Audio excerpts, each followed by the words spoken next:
All right, let's rinse, package, and repeat. Lather, package, repeat. Lather, rinse, lather. Let's just look at packaging.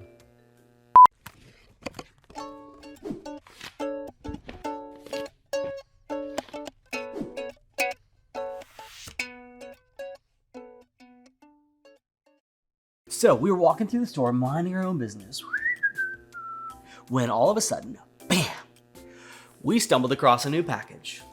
Yeah, we run the stores because we're cool. Duh. We came across this new package because it was on shelf, and we'll try and show a picture of it here. It was on shelf with this, whole shelf insert, and it was making these big claims, 45% lighter, and it had a really interesting picture, right? This roll-up bottle obviously caught our attention, so we bought one. This bottle here claims to be 45% less plastic than this bottle here. And I believe it. This thing is a baggie, right? It's just kind of very malleable.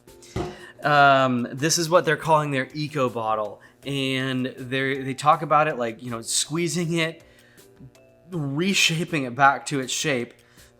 And then when you're trying to get all of it out, you're actually rolling this bottle up like a tube of toothpaste and then recycle it. And yeah, I think they did a really great job with it. It's a pretty simple high density structure. I don't know if they did anything else to modify the plastic to get this performance and properties out of it. But and then just some pressure sensitive labels on the front and the back. Kind of a typical flip top to it, but they've lightweighted the junk out of this thing. So where the bottle itself doesn't really have any structure. A typical bottle, like inside of cases and pallets racked up in a warehouse, it carries some load from the case. The box isn't doing all the work. The bottle is actually carrying some of that load, and they're designed to carry what they call top load. This bottle is not. If I push down on it, you'll see it roll pretty quickly there on the bottom. So that means they got to kind of make the corrugate a little bit heavier and do a couple of things. But overall, I think there's some really good things they did.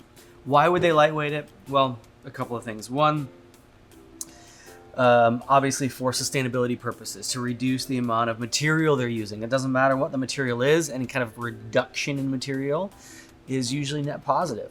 But usually, not every time, but there's also a cost component, right? 45% less material. Now, again, it doesn't mean it's 45% cheaper, but there is the potential for significant cost reduction. They obviously spent a lot of money on the R&D to lightweight it that far.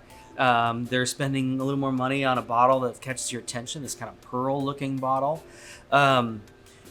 But I think overall they did a really fantastic job at launching this thing. And this kind of thing, if I had made this in the past, would have been shot down because it's way too flimsy. Consumers won't buy it. But we're used to getting water bottles that feel like glorified plastic bags with ribs. And so there's a lot more consumer adoption to something like this lightweighted bottle. They understand it, and they're not as freaked out by it. So yeah, just want to give hats off to the P&G team for this new structure.